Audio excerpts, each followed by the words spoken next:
स्वागत है आप सभी का सीएनबीसी आवाज पर। आप देख रहे हैं खिलाड़ी नंबर 1। आज फ्राइडे का सत्र और सुबह से बहुत सारी खराब खबरों से जूझता हुआ बाजार निचले स्तरों से कुछ रिकवरी दिखाने की कोशिश में है। तो आज सुबह में 21,777 का लोच हुआ और उसके बाद चाल थोड़ी सी सुधरी है।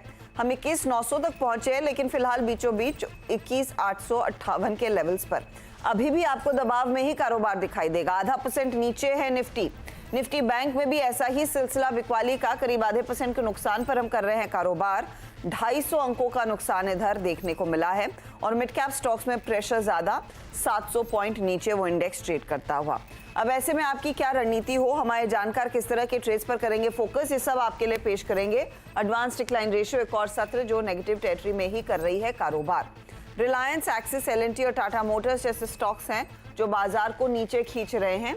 वहीं एचडीएफसी, आईटीसी, एमएनएम और एयरटेल, भारतीय एयरटेल तेजी में आपको दिखाई देंगे। टेक्नोलॉजी कंपनियों पर नजरें हैं क्योंकि इन्फी के नंबर्स आए और इन्फोसिस ने ऐसे कुछ खास नया एक्साइटिंग प्रॉमिसिंग डिलीवर नहीं किया है। गाइडेंस नैरो है 1 to 3% तक का। साथ ही साथ उन्होंने ये भी कहा है कि इस समय जो पोजीशनिंग है वो डिस्क्रिशनरी स्पेंड्स में बढ़त की तरफ इशारा नहीं कर रही है। अब ऐसे में आपकी क्या स्ट्रैटेजी होनी चाहिए और हमारे जानकार अपनी क्या अप्रोच रखेंगे उसकी करेंगे बातचीत। पहले तो उनके कल तक के रिटर्न्स आपकी स्क्रीन पर लेकर आते हैं, फिर देखेंगे कि आज कैसे मार्केट को अप्रोच किया जाए। तो अरुण लीड कर रहे हैं 3.5% के रिटर्न्स के साथ, अमोल आधे % के रिटर्न्स पर पहुंच रहे हैं, ओशो -0.18% के रिटर्न पर है। आज सुबह में तो बड़ा केओस था कि ये ईरान और इजराइल के बीच तनाव फिर बढ़ने की रिपोर्ट थी। ऑफ कोर्स जैसे जैसे सिचुएशन डेवलप हुई है कुछ रिपोर्ट्स पुष्टि कर रही हैं, कुछ रिपोर्ट्स खंडन कर रही हैं। कुछ कह रहे हैं सेल्फ डिफेंस वाला जो सिस्टम था वही आम किया ईरान ने, इसीलिए धमाकों की आवाज आई। मार्केट इस बीच थोड़ा सा घबरा गया। अब सवाल यही है कि कल जो गहरी मार भारतीय बाजारों ने दोपहर में दिखाई थी उससे हम कितना उबर पाएंगे। प्रेशर तो अभी भी कायम है अमोल, लेकिन पोजीशनिंग क्या होनी चाहिए? अच्छा जी, नमस्ते। कल भी हमने डिस्कस किया था कि एक सेल ऑन रैलीज वाला ही टेक्सचर मार्केट पे दिख के आ रहा था। थोड़ा सा ज्यादा ही करेक्ट हो गया market because of news flow. I think मुझे लगता है कि यहाँ पे थोड़ा टेम्पररी ओवरसोल्ड सिचुएशन बना है। जैसे कि पहला डीप मार्केट ने अभी तक तो सस्टेन किया जो ओपनिंग गैप डाउन ओपनिंग के बाद था। मुझे लगता है टेक्निकल बाउंस बैक आ सकता है, बट लार्जर टेक्सचर अगर हम बात करते हैं तो वो स्टिल अभी भी वीक है और सेल ऑन रैलीज का है। आज का डे लो या 21,800 ये इंपॉर्टेंट लेवल्स रहेंगे डे ट्रेडर्स के लिए। और on the higher side I think market कहीं ना कहीं वापस 22,000 तक एक बार रेजिस्टेंस लेगा। ओके, तो 21,800 इंपॉर्टेंट लेवल है नीचे सपोर्ट के लिए। अरुण, आपके अप्रोच क्या रहेगी इस तरह के मार्केट में? देखिए, गुड मॉर्निंग अश्विता जी। देखिए, इवेंट का एक बड़ा असर जरूर देखने को मिला है। 22,300 22,350 एक रेजिस्टेंस जरूर था और वहीं से मार्केट एग्जैक्टली पलटता हुआ नजर आया। पर नेक्स्ट सपोर्ट जो है मार्च के लोस है, जो रिसेंटली जो करेक्शन आया था 21,710 के जो लोस है वही एक नेक्स्ट मेजर सपोर्ट नजर आ रहा है। तो ज्यादा गिरावट जिस हिसाब से गिफ्ट निफ्टी सजेस्ट कर रहा था 250-300 पॉइंट की अभी तक देखने को नहीं मिली है, क्योंकि सभी जगह से कंफर्मेशन का वेट हो रहा है। पर अगेन डेफिनेटली जैसा अमोल ने कहा, कल के इवेंट के बाद थोड़ा स्ट्रक्चर डेफिनेटली नेगेटिव हुआ है। जहां तक निफ्टी की जिन्होंने भी पोजीशंस कल से कैरी की है, जो जिन्होंने आज भी बनाई है मार्केट मॉर्निंग में, उनका स्टॉप लॉस 21,700 710 का ही रहेगा जो कि मार्च के लोज है। और अगर उसके नीचे निफ्टी चला जाता है तो उसका जो मीडियम टर्म ट्रेंड भी है वो भी बुलिश न्यूट्रल हो जाएगा। हो सकता है वहां से गिरावट देखने को मिले, पर फिलहाल 21,700 इसी के ऊपर मेरी नजर है। जब तक वो होल्ड कर रहा है हो सकता है स्टॉक स्पेसिफिक एक्शन आपको देखने को मिले। स्टॉक स्पेसिफिक एक्शन पर ज्यादा ध्यान दिया जाए। ओशो स्टॉक स्पेसिफिक्स में दिग्गज या फिर मिड कैप्स, क्योंकि धुलाई तो सबकी चल रही है, ज्यादा कंफर्ट कहाँ है? जी, अभी देखें तो ज्यादातर लार्ज कैप में ही थोड़ा सा रुझान रहेगा। ऑल दो अभी मार्केट में करेक्शन इतना इंटेंस है, सो बेटर रहेगा कि थोड़ा कूल ऑफ या कंसोलिडेट होने दे मार्केट को। एक बार थोड़ा कंसोलिडेट हो जाता है, मार्केट से अनसर्टेनिटी थोड़ी सबसाइड हो जाती है, तब बेटर रहेगा कि लॉन्ग के साइड पोजीशंस बनाएं। अभी के लिए इन्वेस्टर्स पॉइंट ऑफ व्यू से थोड़ा सा साइडलाइंस रखना चाहिए मार्केट को। एज सब एनालिस्ट ने बताया कि मार्केट में काफी स्ट्रॉन्ग करेक्शन आया है, इतना स्ट्रॉन्ग करेक्शन एक्सपेक्टेड नहीं था, बट अभी क्रूशियल जोन के पास है 21,800। अगर मैं बोलूं तो क्लोजिंग बेसिस पे अगर इसके नीचे मार्केट नहीं बंद होता है या यहीं पे सस्टेन करता है तो हो सकता है आने वाले 1-2 दिनों में थोड़ा सा रिलीफ देखने को मिले, बिकॉज इस वीक में ऑलरेडी काफी ज्यादा डिवास्टेटिंग वीक रहा है बुल्स के लिए। सो अगर ग्लोबल मार्केट थोड़ा सा सपोर्टिव होंगे तो यहाँ से थोड़ा रिलीफ देखने को मिलेगा, बट अगेन 22,000 के पास रेजिस्टेंस देखने को मिलेगा। सो वहां से भी buy on dip sell on rise का ही मार्केट बनता हुआ दिखाई दे रहा है। सो अभी अग्रेसिव ट्रेड्स बाई के साइड पे रखने से रिफ्रेन करें खुद। ओके, तो ये फिलहाल आपके लिए रफ स्ट्रैटेजी हुई। अब किन ट्रेड्स की बदौलत अब यहाँ से बेहतर रिटर्न्स होंगे उसका जायजा लेना शुरू करते हैं। और कल तक की जो स्थिति थी उसमें मैं देख रही हूँ ओशो आपके इनफैक्ट 3 ट्रेड्स में स्टॉप लॉस ट्रिगर हुआ। ग्रासिम जब हम बात कर रहे थे, और बाय साइड क्योंकि मार्केट भी अपनी पोजीशनिंग को काफी ज्यादा नेगेटिव ले गया था, तो तेजी वाले ट्रेड्स में ट्रिगर हुई थी स्टॉप लॉसेस। बताइए आज के लिए ओपनिंग ट्रेड क्या रहेगा? बिल्कुल मेक और ब्रेक लेवल है मेरे लिए, तो आज थोड़ा सा अग्रेसिव अप्रोच रहेगा मार्केट को लेकर के। बट यहाँ से अगर मैं टेक्निकल लेवल्स पे बात करूं तो बेयर क्रॉप काफी स्ट्रॉन्ग टेक्निकल सेटअप के साथ मूव कर रहा है। यहाँ पे approximately cup and handle pattern का ब्रेकआउट दिखाई दे रहा है बेयर क्रॉप पे। सो बेयर क्रॉप पे बाई की रिकमेंडेशन बन रही है। 55-60 के अराउंड करंट लेवल्स पे होवर कर रहा है। करंट लेवल्स पे ही बाई करें, यहाँ से एक स्ट्रॉन्ग ब्रेकआउट देखने को मिल सकता है। हायर टारगेट्स में नियर अबाउट 5900 के टारगेट्स हमें देखने को मिल सकते हैं। And stop loss strictly maintain करें 5390 का। 5390 का स्टॉप लॉस रहेगा। तेजी वाला ट्रेड है ये, टारगेट 5900 का, तेजी में ही उतरे, 0.5% ऊपर है काउंटर, और शायद यहाँ से आगे मोमेंटम बढ़ने के आसार बन रहे हैं। ठीक है, अब आते हैं अमोल के पोर्टफोलियो। तो अमोल का Navin Fluorine unfortunately stop loss trigger हुआ वहां। आज OFSS में जो शॉर्ट ट्रेड था वहां पर प्रॉफिट बुक किया। हिंदुस्तान कॉपर से कल एग्जिट कर लिया था। अमोल आज का नया ट्रेड क्या रहेगा? मुझे एक सेंचुरी टेक्सटाइल अच्छा लग रहा है। करंट लेवल 1798 के आसपास चल रहा है। पोजिशनली टारगेट्स निकल के आ रहे हैं 1925 के, और स्टॉप लॉस उसका रहेगा 1755। एक इंटरेस्टिंग पैटर्न है। ये स्टॉक इतना करेक्शन में कंट्रीब्यूट नहीं हुआ है, अभी भी हायर बॉटम फॉर्मेशन है, बट मार्केट ओवरऑल वोलेटाइल है, तो स्टॉप लॉस स्ट्रिक्टली फॉलो करें। एक बार टारगेट स्टॉप लॉस दोबारा मेंशन करेंगे प्लीज, और वो चार्ट भी आ गया है स्क्रीन पर। तो स्टॉक है 1794 के आसपास, हल्का सा नीचे। अब बताइए क्या स्ट्रैटेजी है? स्टॉप लॉस उसका रहेगा 1755 और पोजिशनल टारगेट रहेगा 1925 का। 925। तो आज हल्का डिप भले ही देखने को मिला हो, लेकिन तेजी का ये ट्रेड है। 1755 टारगेट स्टॉप लॉस और 1925 के टारगेट के लिए तेजी की पोजीशंस लेनी है। ये बात हुई अमोल के पोर्टफोलियो की। अरुण का पोर्टफोलियो देखें तो ट्रेंड ये इन्होंने कल ही बुक किया था 4132 पर। प्रेस्टीज एस्टेट्स में एग्जिट कर लिया। आज नया सौदा अरुण क्या लेंगे? देखिए अगेन एक स्टॉक है जो पीवीआर आइनॉक्स। मुझे लग रहा है ये स्टॉक अपने ब्रेकआउट से निकलने के लिए तैयार है। अगेन एक सेंटिमेंटल इंपैक्ट फ्राइडे का भी होता है, तो उसका भी एक मैं गेन लेना चाह रहा हूँ। तो पीवीआर आइनॉक्स को बाई करने की सलाह रहेगी। 1399 का स्टॉप लॉस रहेगा और 1484 का टारगेट रहेगा। मुझे लग रहा है ये स्टॉक अगर मार्केट थोड़ा बहुत भी सपोर्ट करता है, एटलीस्ट 1 से 2% की तेजी आज दिखाना चाहिए। ओके, तो ये फिलहाल पीवीआर आइनॉक्स में एक ट्रेड इस समय आप लेने की सलाह दे रहे हैं। 1484 टारगेट है, स्टॉप लॉस 1399। कोई फिल्म देखी है क्या आजकल अरुण?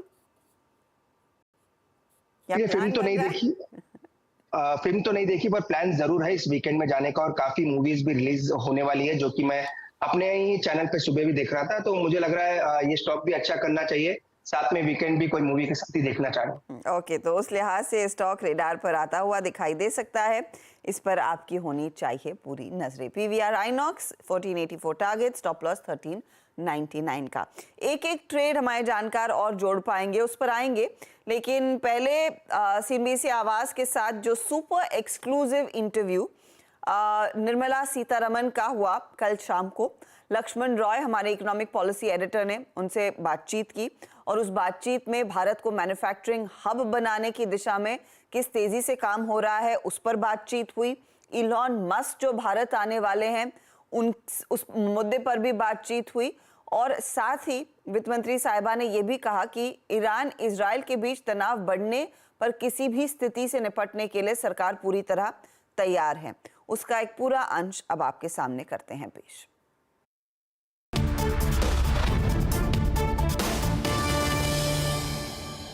तो 10 साल सरकार में रहने के बाद PLI स्कीम अलग अलग सेक्टर में आया, काफी कोशिश की गई निवेशकों को लाने के लिए। अब हम कह रहे हैं कि ग्लोबल मैन्युफैक्चरिंग हब बनाएंगे। अब ये ग्लोबल मैन्युफैक्चरिंग हब बनाने के लिए क्या कोई अलग रणनीति आपके पास है, अलग रोड मैप है, या फिर जो मौजूदा रोड मैप है इसी का विस्तार करेंगे, उसी को एक्सपेंड करेंगे? क्यों, मेक इन इंडिया जब अनाउंसमेंट हुआ 2015 में, तब ही हम मैन्युफैक्चरिंग हब बनाने का रास्ता ही उसमें विवरण किया गया था। भारत में मैन्युफैक्चरिंग हो और वो भी भारत के GDP को बढ़ाने के लिए हो और इधर से मैन्युफैक्चर करके विदेश को एक्सपोर्ट करने के लिए हो, ये सब उस मेक इन इंडिया का पार्ट ही था। फिर आत्मनिर्भरता उसमें जोड़ते हैं। सो जहां हम इंपोर्ट करते हैं ऐसी चीज जो हम भारत में ही मैन्युफैक्चर कर सकेंगे, वो भी आत्मनिर्भर भारत के अंदर मेक इन इंडिया के साथ जोड़ा। उसका नतीजा देख लीजिए, आज डिफेंस एक्सपोर्ट्स 25,000 करोड़ से ज्यादा हो गया, 25,000 करोड़ से ज्यादा हो रही है एक्सपोर्ट, सिर्फ एक्सपोर्ट में बात हो रही है। सो भारत में जो डिफेंस का रिक्वायरमेंट है वो भी अभी प्रोडक्शन हो रही है। हमारी इंपोर्ट कम हो रही है डिफेंस के लिए और एक्सपोर्ट भी हम इधर से कर रहे हैं। आत्मनिर्भर और मेक इन इंडिया दोनों इसमें जोड़ रहे हैं। और मैन्युफैक्चरिंग हब बन रहे हैं कि नहीं बन रहे हैं डिफेंस में, ये एक उदाहरण मैंने लिया। ऐसे ही उदाहरण इंजीनियरिंग और MSME, इन सब का मैन्युफैक्चरिंग कैपेसिटी बढ़ाने के लिए जरूर हम करेंगे और इससे जुड़ा हुआ ही था पहले अनाउंसमेंट मेक इन इंडिया। तो इसमें यह माना जाए कि एलन मस्क जैसे उद्योगपति का आना, निवेशक का आना एक इसमें और एडिशन करेगा? जरूर, हम तो वेलकम करते हैं कि प्लीज सब इधर भारत में आकर मैन्युफैक्चरिंग करिए, क्योंकि वातावरण इधर अनुकूल है, हमारे युवा अच्छा क्वालिफाइड स्किल्ड भी है, वो कंट्रीब्यूट कर सकते हैं और सस्ते में भारत में सब फैसिलिटी मिलता है।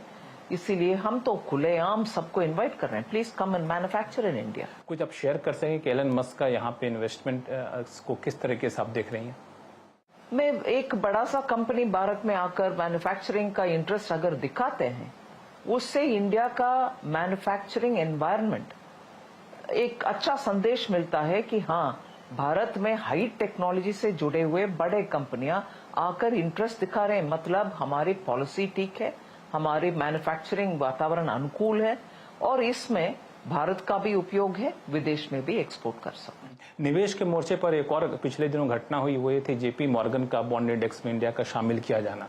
इसको निवेश बढ़ने के लिए कितना मददगार साबित होगा? ये अच्छा सा कदम है।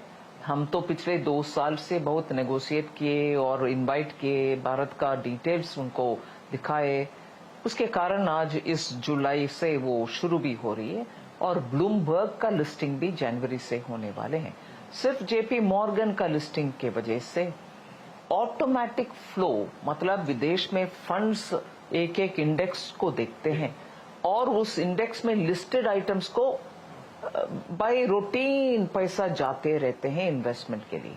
JP मॉर्गन के लिस्टिंग के द्वारा जो उनके इन्वेस्टेबल फंड्स होता है वो सब अभी एक प्रोपोर्शन के अनुसार जापान में इतना जाना, चाइना में इतने जाना, कहीं और जाना, इंडोनेशिया, फिलीपींस, भारत में भी अभी जाने का रास्ता वो स्पष्ट दिखा गए हैं। इन सब के बीच में प्रधानमंत्री मोदी ने भी कहा कि भले ही सरकार या भाजपा अभी चुनाव प्रचार में है, लेकिन अधिकारीगण अभी काम कर रहे हैं और 100 दिन का एजेंडा बनाया जा रहा है। तो ये 100 दिन का एजेंडा बनाने के पीछे क्या मकसद है? चूंकि तो अभी चुनाव प्रचार में है, सरकार बनेगी फिर आएंगे, तो ये क्या बजट की तैयारी है या फिर आगे का रोड मैप अभी से बनाना चाहते हैं? आगे का रोड मैप तो हमारे संकल्प पत्र में 5 साल के लिए क्या कर रहे हैं और ये 5 साल के लिए जो भी कर रहे हैं वो 2047 को मन में रखते हुए इस 5 साल का रास्ता हम दिखा रहे हैं।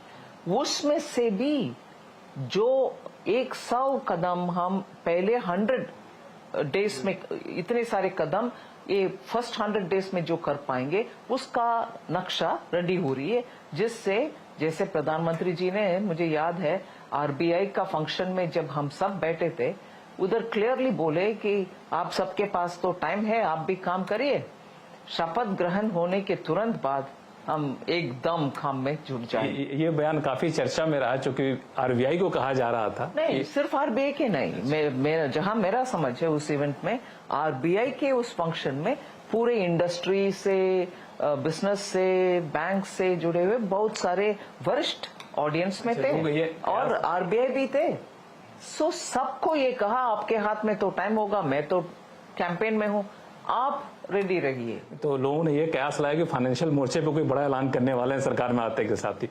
खैर, इन सब के अलावा अभी 2-4 घटनाएं हुई हैं जो थोड़ा सा डिस्टर्बिंग है, जैसे इजराइल ईरान का संघर्ष, उससे निवेशक भी उस पर काफी पैनिक में रिएक्ट किए हैं। तो इससे कितने तैयार हैं भारत निपटने के लिए? ये तो मैं कह नहीं सकती हूँ पूरे तैयार है। जैसे वो डेवलप होते आएगा वैसे हम भी इधर जितने कदम उठाना है उसके अनुसार भारत के हित में वो हम लेने के लिए हर तैयारी कर रहे हैं। जैसे कोविड के बाद क्रूड प्राइसेस का गिरावट हुई, फिर ऊपर चढ़ने लगा, फिर ये सैंक्शन के विषय आने के बाद भी भारत के हित में रशिया से हमने क्रूड इंपोर्ट करना शुरू किया। वैसे ही मैं मानती हूं हर ऐसे चैलेंज में हम हमारे हित में क्या करना है, कब करना है, इसके ऊपर अध्ययन करके सभी डिपार्टमेंट के बिठा करके निर्णय लेते हैं। डेफिनेटली इसमें भी हम अलर्ट रहेंगे। आप देख रहे हैं खिलाड़ी नंबर 1 और भारतीय बाजारों में ज़्यादा कुछ बदलाव नहीं हुआ है, जहां थे वहीं पर ट्रेड करता हुआ बाजार आपको दिखाई देगा। इस बीच ओशो ने एक और ट्रेड आइडेंटिफाई किया है। ओशो, आपका पहला ट्रेड तो था बेयर, दूसरा क्या मिला आपको? दूसरा आईसीआईसीआई लॉम्बार्ड है। आईसीआईसीआई लॉम्बार्ड में कल के दिन से काफी स्ट्रॉन्ग ट्रैक्शन आया था, बट मार्केट में थोड़ी वोलेटिलिटी की वजह से आज थोड़ा सा डिप आया है काउंटर में, बट अगेन अभी अपने ब्रेकआउट लेवल्स पे ट्रेड वापस से करना स्टार्ट हो गया है। तो करंट लेवल्स पे बाई करें। मुझे लग रहा है कि आने वाले 1 से 2 दिनों में नियर अबाउट 1840 के टारगेट्स के लिए काउंटर मूव कर सकता है। एंड शॉर्ट टर्म ट्रेडर्स आज का लो दैट मीन 1670 का स्टॉप लॉस मेंटेन करके इस काउंटर में बाई करने की सलाह बन। 1840 टारगेट और 1670 स्टॉप लॉस, ये आपके लिए आईसीआईसीआई लॉम्बार्ड का ट्रेड है। अमोल, दूसरा ट्रेड अभी देंगे या फिर दोपहर का इंतजार होगा? हर्षदा जी, वेट करूंगा थोड़ा, अगर मार्केट बाउंस बैक देता है तो दूसरा ट्रेड देने का ट्राई करूंगा। अरुण, आपका क्या इरादा है? अगेन सेम अप्रोच रहेगा, वही 12:30-1 बजे के बाद अगर कोई ट्रेड मिलता है तो जब इनिशिएट करें। तो यानी कि 1 बजे मिड कैप मंत्र में ढेर सारे अपडेट्स आने वाले हमारे जानकारों की तरफ से। अब तक जो ट्रेड्स इन्होंने शेयर किए हैं उसकी जानकारी हमारे दर्शकों के लिए एक बार फिर पूरी दे देते हैं। तो पीवीआर आइनॉक्स पर फोकस अरुण कुमार मंत्री का 1484 का टारगेट है, 1399 इनका स्टॉप लॉस है। इस समय ये ट्रेड इनको 0.29% तक के रिटर्न कमा कर दे रहा है। अब आइएगा अगले पोर्टफोलियो पर, वो है अमोल का। अमोल ने सेंचुरी टेक्सटाइल लिया है, 1925 टारगेट, 1755 स्टॉप लॉस, ये भी तेजी वाला ही ट्रेड है और इधर करीब 0.09% तक के रिटर्न्स बन रहे हैं। ध्यान रहे अमोल और अरुण एक एक ट्रेड और दोपहर में जोड़ेंगे। ओशो ने बेयर क्रॉप ऐड किया है, 5900 का टारगेट, 5390 स्टॉप लॉस और आईसीआईसीआई लॉम्बार्ड 1840 टारगेट है और 1670 का स्टॉप लॉस रहेगा। रिटर्न्स की सिचुएशन 1.5% की कमाई बेयर करके दे रहा है, आईसीआईसीआई लॉम्बार्ड 0.44% तक के रिटर्न्स इनको जोड़ कर दे रहा है। अब ओवरऑल रिटर्न क्या बन रहे हैं, मुनाफे का मीटर क्या कह रहा है, तो ये आपके लिए आ रहा है ताज़ा अपडेट। अरुण कुमार मंत्री 3.79% के रिटर्न्स पर हैं, अमोल अब 2.2% के रिटर्न्स पर पहुंच गए हैं, ओशो -1% के रिटर्न्स पर इस समय। लेकिन एक एक ट्रेड अमोल और अरुण दोनों ही देने वाले हैं दोपहर के कारोबार में। देखते हैं उसके बाद बात क्या बनती है। और ऑफ कोर्स आज 3:20 पर मार्केट बंद होने से ठीक पहले हम इस हफ्ते की विजेता से डिटेल में बातचीत करेंगे भी। बहुत बहुत शुक्रिया आप तीनों के समय के लिए। एक पेचीदा हफ्ता था, काफ़ी झटके रहे, लेकिन आप लोगों ने पूरी कोशिश की है बेहतरीन ट्रेड्स आइडेंटिफाई करने की और दोनों तेज़ी और मंदी के ट्रेड्स में अच्छे रिटर्न्स बने भी हैं। चलिए लेंगे एक break. Good luck to you gentleman, आपके अपडेट्स का इंतज़ार रहेगा। जब वो अपडेट्स आएंगे उसका एक खुलासा हम सोशल मीडिया पर तो करेंगे ही, लेकिन साथ ही 1 बजे भी करेंगे मिड कैप मंत्र के दौरान। ब्रेक के बाद पूरा ध्यान कमोडिटी मार्केट के एक्शन पर, तो आप बने रहे सीएनबीसी आवाज़ के साथ।